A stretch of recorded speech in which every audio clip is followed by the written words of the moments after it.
नमस्कार my YouTube family, आपका अपने यूट्यूब चैनल इंग्लिश एक्सप्लोरर्स में स्वागत है। आज का हमारा टॉपिक है चैप्टर 2 आपकी ग्रेड 12 फ्लेमिंगो बुक का, जिसका नाम है लॉस्ट स्प्रिंग।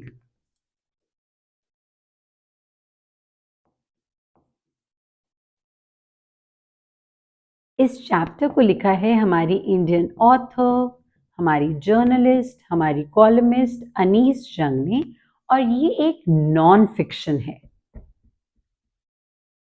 नॉन फिक्शन का क्या मतलब होता है मैम? नॉन फिक्शन एक ऐसी स्टोरी जिसमें सारी इवेंट्स, सारे कैरेक्टर्स ट्रू हों। इससे आपको फिक्शन और नॉन फिक्शन का डिफरेंस पता लग गया होगा। फिक्शन में जो भी कैरेक्टर्स होते हैं या जो भी होता है वो सब इमेजिनरी होता है, वो सब बिल्टअप होता है। लेकिन नॉन फिक्शन फैक्ट्स के आधार पे बना होता है और बिल्कुल ओरिजिनल, रियल होता है। जिससे पहले हम स्टोरी पढ़े, हमें इसके टाइटल को जानना बहुत जरूरी है।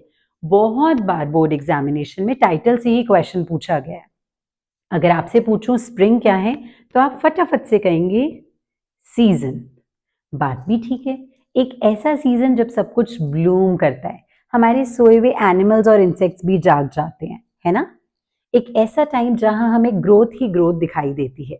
लेकिन अनीस जंग ने चैप्टर को मेटाफोरिकली यूज करा है चाइल्डहुड फेज के लिए। एक ऐसा फेज जो हम सब याद रखना चाहते हैं, जो हम सब दोबारा से जीना चाहते हैं। लेकिन मान लीजिए किसी की लाइफ से उस फेज को डिलीट कर दिया जाए, किसी को उसका चाइल्डहुड जीने की आजादी ही ना दी जाए। अनीस जंग यही बात हाईलाइट करती है अपने टाइटल में जब वो कहती है lost spring. She wants to say that the childhood is lost. और ऐसा क्यों हुआ? पॉवर्टी और चाइल्ड लेबर के कारण। इस स्टोरी को अनीस जंग ने 2 पार्ट्स में डिवाइड करा है, और एज प्रॉमिस्ड आज हम पार्ट 1 को जस्ट इन 5 मिनट्स में फिनिश कर देंगे, वो भी इंग्लिश में। रेडी? तो हमारा सब टाइटल है sometimes I find a rupee in the garbage. I कौन है? हमारे मेन कैरेक्टर, हमारे प्रोटैगनिस्ट जिन्होंने इस लाइन को बोला है, और उनका नाम है साहिब या फिर Sahib Alam. What a name! Sahib, lord, master, Alam, universe. So Sahib Alam means lord of the universe. लेकिन ऐसा कुछ नहीं है। साहिब आलम एक रैग पिकर है जिनकी फैमिली ढाका से, बांग्लादेश से सीमापुरी में शिफ्ट हुई है। सीमापुरी दिल्ली के बॉर्डर पे है, लेकिन फिर भी दिल्ली से काफी दूर है। क्यों दूर है? क्योंकि दिल्ली हमें पता है कि कितनी डेवलप्ड है, वहां पर कितनी सारी जॉब अपॉर्चुनिटीज हैं। लेकिन सीमापुरी में लगभग 10,000 के अराउंड रैग पिकर्स रहते हैं, जिनका मीन्स ऑफ सर्वाइवल सिर्फ और सिर्फ कूड़ा छानना है। उनके पास और कोई काम नहीं है, बेसिक फैसिलिटीज नहीं है, यहां तक कि अपना छत भी नहीं है उन लोगों के पास। जहां बड़े लोग उस चीज को अपना मीन्स ऑफ सर्वाइवल, अपना सोर्स ऑफ अर्निंग मानते हैं, वहीं पे बच्चे रैग पिकिंग को एंजॉय करते हैं। उनके लिए तो वो एक ट्रेजर हंट का गेम है, क्योंकि उन्हें क्या लगता है, sometimes I find a rupee in the garbage, और कभी कभी तो 10 रुपी भी मिल जाता है भाई। साहिब आलम अनीस जंग के साथ कॉन्वर्जेशन में आते हैं। अनीस जंग डेली देखती हैं कि मॉर्निंग में साहिब कुछ गोल्ड ढूंढ रहे हैं गार्बेज में। गोल्ड नहीं ढूंढ रहे हैं, कुछ प्रेशियस, कुछ वैल्यूएबल ढूंढ रही हैं। वो उनसे उस काम को करने का रीजन पूछती हैं, तो साहिब आलम बहुत इनोसेंटली उनको रिप्लाई करते हैं कि उनके पास और कोई काम नहीं है। अनीस जंग आगे से उनको कहती है कि तो आप स्कूल जाओ ना।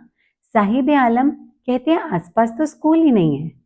एट द एंड अनीस जंग एक फॉल्स प्रॉमिस कर देती हैं कि जब मेरा स्कूल स्टार्ट होगा तो आप उसमें एनरोल कर लेना, तब आप मेरे स्कूल में आया करना। जबकि उन्हें पता है कि ऐसे फेक प्रॉमिसेस साहिब की लाइफ में बहुत सारे एग्जिस्ट करते हैं। बहुत सारे लोग इन बेचारे बच्चों की लाइफ में आते हैं, इन्हें प्रॉमिसेस करते हैं और कभी उनको फुलफिल नहीं कर पाते हैं। अनीस जंग अब इन रैग पिकर्स को बहुत अच्छे से जानती हैं, तो वो इन बॉयज से एक बार क्वेश्चन करती हैं कि भाई तुम नंगे पैर क्यों होते हो? They don't wear chappals. जिसके लिए हर बॉय डिफरेंट डिफरेंट एक्सक्यूज देता है, लेकिन कोई भी इस बात को नहीं पॉइंट आउट कर पाता कि वो एक एंडलेस साइकिल ऑफ पॉवर्टी है, गरीबी है, जिसके कारणवश वो चप्पल नहीं पहन सकते या उनके पास चप्पल नहीं है। एक बार अनीस जंग देखती हैं कि साहिब आलम बहुत ध्यान से दो बॉयज जो कि वाइट ड्रेस्ड हैं और टेनिस मैच प्ले कर रहे हैं उनको देख रहे हैं। साहिब उस मैच को देखकर ही खुश हो जाते हैं। मैच तो उनके बस में नहीं है, उसके लिए यू नीड सम मनी, है ना। लेकिन उनके पास टेनिस के शूज हैं जो कि किसी अमीर बच्चे ने कभी डिस्कार्ड कर दिए होंगे उसमें होल होने के कारण। इस स्टोरी को एंड करा जाता है जहां पर अनीस जंग ऑब्जर्व करती हैं कि साहिब आलम एक स्टील कैनिस्टर को कैरी करके जा रहे हैं और वो बताते हैं कि उनकी टी स्टॉल पे जॉब लग गई है 800 रुपीज में, साथ में उनको सारी मील्स भी मिलेंगी।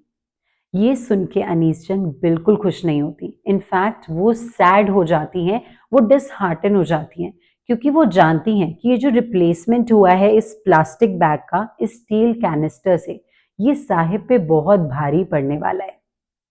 अब वो अपना मास्टर नहीं रहा, अब वो एक फ्री बर्ड नहीं है। वो प्लास्टिक बैग बिलोंग करता था साहिब को, लेकिन ये स्टील कैनिस्टर बिलोंग करता है उस टी स्टॉल के ओनर को। यहां से साहिब एक एंडलेस पॉवर्टी के जायरेट में, उसके जाल में फंस जाता है और ये स्टोरी यहीं पे ही खत्म हो जाती है, हमें ये दिखाते हुए कि चाइल्ड लेबर कैसे एक बच्चे का बचपना उससे छीन सकता है। आपको अगर ये स्टोरी मेरी इंग्लिश में समझ आई हो तो प्लीज़ आप इसको सपोर्ट कीजिए, शेयर कीजिए, सब्सक्राइब कीजिए मेरे चैनल को, मेरी वीडियोस को लाइक करिए और हाँ जी, बेल आइकन को एक्टिवेट रखिए ताकि आप पार्ट 2 में मुझसे मिल सके। Thank you so much for the day. शुक्रिया।